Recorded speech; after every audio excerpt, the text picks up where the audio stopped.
नमस्कार, मैं मुरली मनोहर गोस्वामी आप सभी का डिजिट क्लासेज में स्वागत करता हूं, अभिनंदन करता हूं।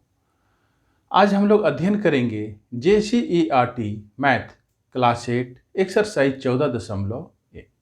इस एक्सरसाइज से क्वेश्चन नंबर 2 का 3 हल करेंगे। इस प्रश्न को हल करने से पहले मैं आप लोगों को ब्रीथ से संबंधित बेसिक जानकारी दे देना चाहता हूं। यह आकृति वृत्त का है और इस वृत्त के बीचों बीच एक बिंदु जो रहता है उसे हम लोग केंद्र कहते हैं।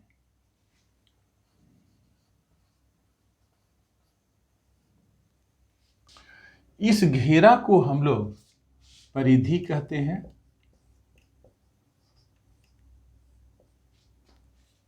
केंद्र और परिधि के बीच की दूरी को त्रिज्या कहते हैं।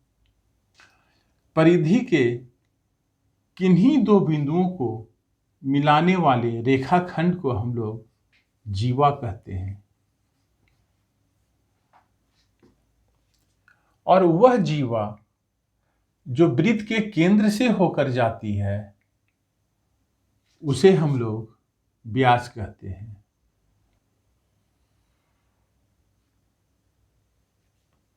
यह लाइन जीवा है जो वृत्त के केंद्र से होकर पास कर रही है। इसे हम लोग क्या कहेंगे? व्यास। व्यास त्रिज्या का दुगना होता है, इसलिए हम लोग लिख सकते हैं व्यास, जिसे हम लोग d से सूचित करते हैं 2 गुना त्रिज्या। त्रिज्या को हम लोग r से डिनोट करते हैं। यह घेरा वृत्त की परिधि है। वृत्त की परिधि बराबर फॉर्मूला होता है 2 पाई r और वृत्त का क्षेत्रफल का फॉर्मूला होता है वृत्त का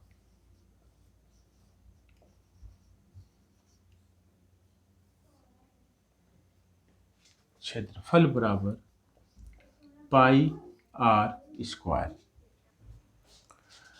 जहां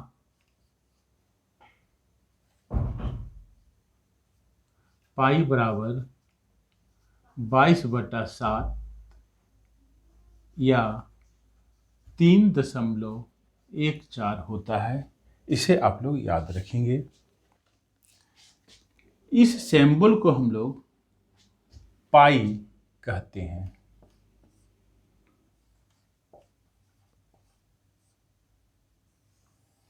इसे आप लोग याद रखेंगे। पाई का वैल्यू 22/7 या 3.14 होता है। इस प्रश्न में छायांकित भाग का क्षेत्रफल ज्ञात करने के लिए हम लोगों को क्या करना होगा?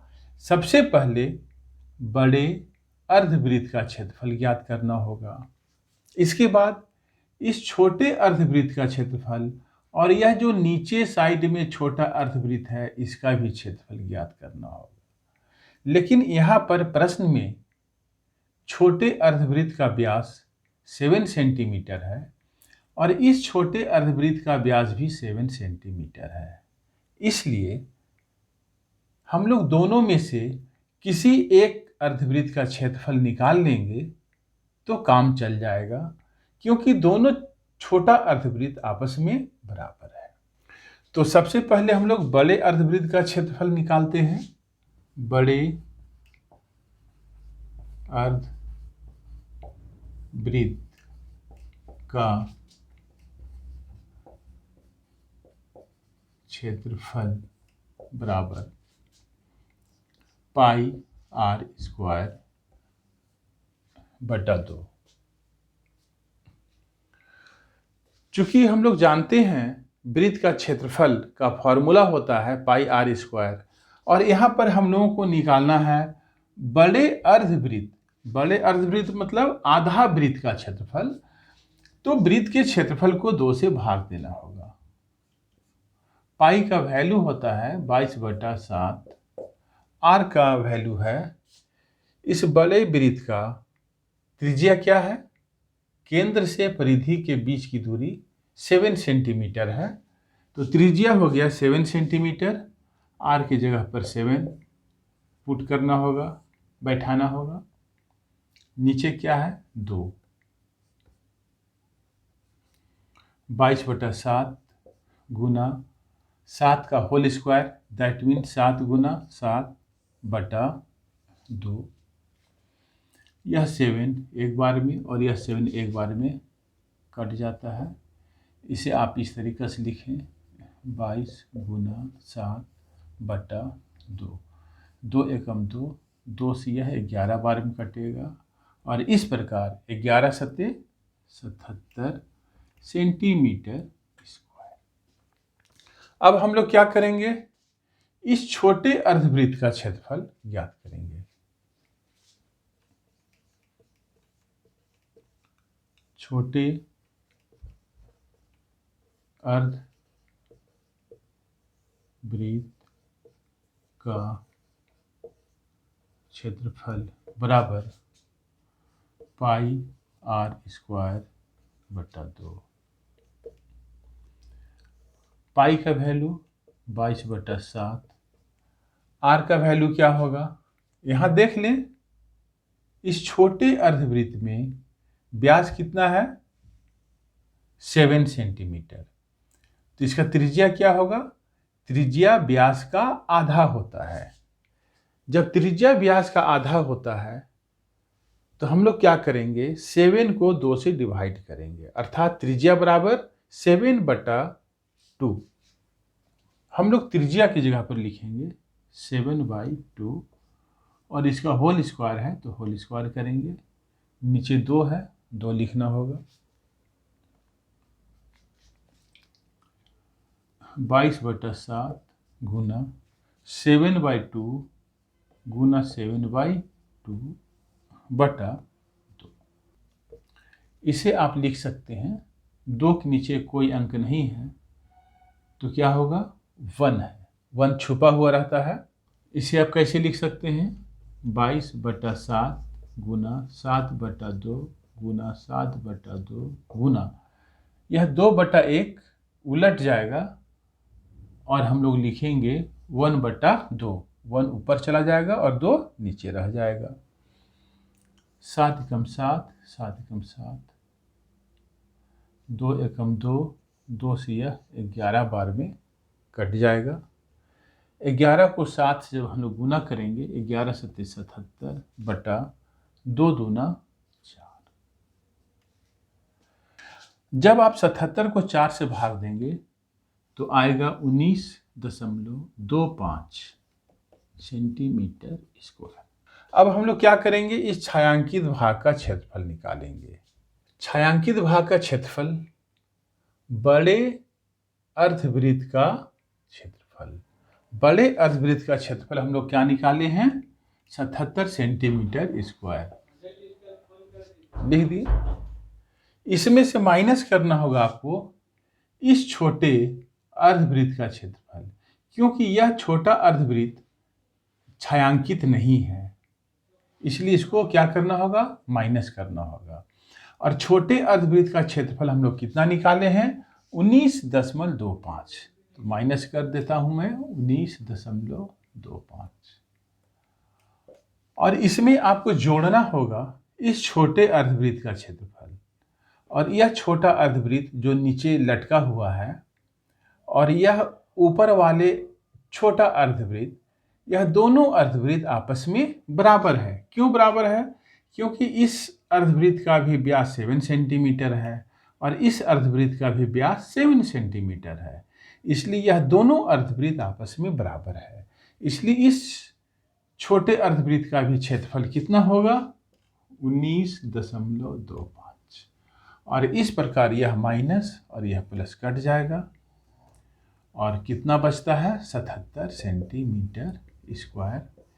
यह हो गया छायांकित भाग का क्षेत्रफल। अब मैं आप लोगों के लिए नेक्स्ट क्वेश्चन हल करता हूं। दी गई आकृति में छायांकित भाग का क्षेत्रफल ज्ञात करना है। यहां देखें, दो अर्धवृत्त है जो एक वर्ग के अंदर में है। इस वर्ग की एक भुजा 7 सेंटीमीटर है। जब यह वर्ग की भुजा 7 सेंटीमीटर है तो यह भी होगा 7 सेंटीमीटर, यह भी होगा 7 सेंटीमीटर, क्योंकि वर्ग की चारों भुजाएं आपस में बराबर होती है। तो हम लोग इस छायांकित भाग का क्षेत्रफल कैसे ज्ञात करेंगे? यहाँ एक चीज और देखें, दोनों अर्धवृत्त आपस में बराबर है, क्योंकि ऊपर वाले अर्धवृत्त का व्यास 7 सेंटीमीटर और नीचे वाले अर्धवृत्त का भी व्यास है 7 सेंटीमीटर। इसलिए आप लोगों को केवल एक अर्धवृत्त का क्षेत्रफल निकालना होगा और उसे 2 से गुना कर दीजिएगा तो छायांकित भाग का क्षेत्रफल ज्ञात हो जाएगा। अर्धवृत्त की त्रिज्या बराबर, अर्धवृत्त की त्रिज्या क्या होगा? चूंकि इस अर्धवृत्त का व्यास 7 सेंटीमीटर है तो व्यास को 2 से डिवाइड करना होगा। जब 7 को 2 से डिवाइड आप कीजिएगा तो आएगा 3.5 सेंटीमीटर। अर्धवृत्त का क्षेत्रफल बराबर पाई आर स्क्वायर बटा 2। पाई का वैल्यू क्या होता है? 22/7।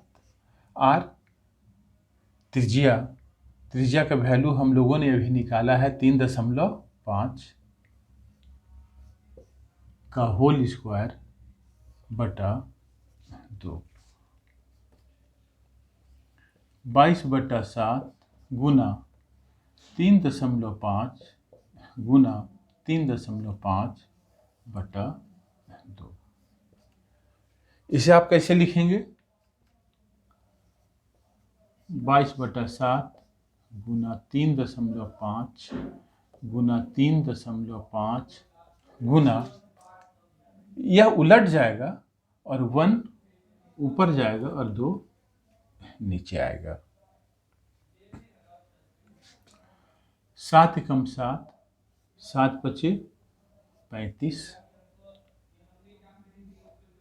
2 एकम 2, 2 से यह 11 बार में कट जाएगा। यहाँ पर अब क्या क्या बच रहे हैं देख लें। 11 गुना 0.5 गुना 3.5। जब आप इसे गुना करेंगे तो आएगा 19.25 सेंटीमीटर स्क्वायर। इसके बाद हम लोग अब निकालेंगे छायांकित भाग का क्षेत्रफल। इसलिए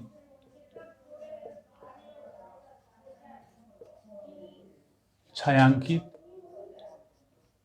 भाग का क्षेत्रफल बराबर, चूंकि यहां पर दोनों अर्धवृत्त आपस में बराबर है इसलिए हम लोग क्या करेंगे, 2 गुना यह जो एक अर्धवृत्त का क्षेत्रफल हम लोगों ने निकाला है उससे 2 को गुना कर देंगे।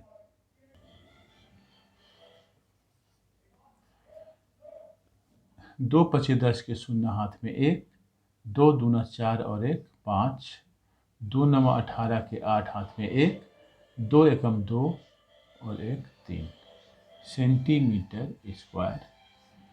यह आपका आंसर हो गया। मैं आशा करता हूं कि आप लोगों को आज का वीडियो बहुत पसंद आया होगा। आप सभी छात्र छात्राओं एवं दोस्तों को वीडियो देखने के लिए मैनी थैंक्स। जय हिंद।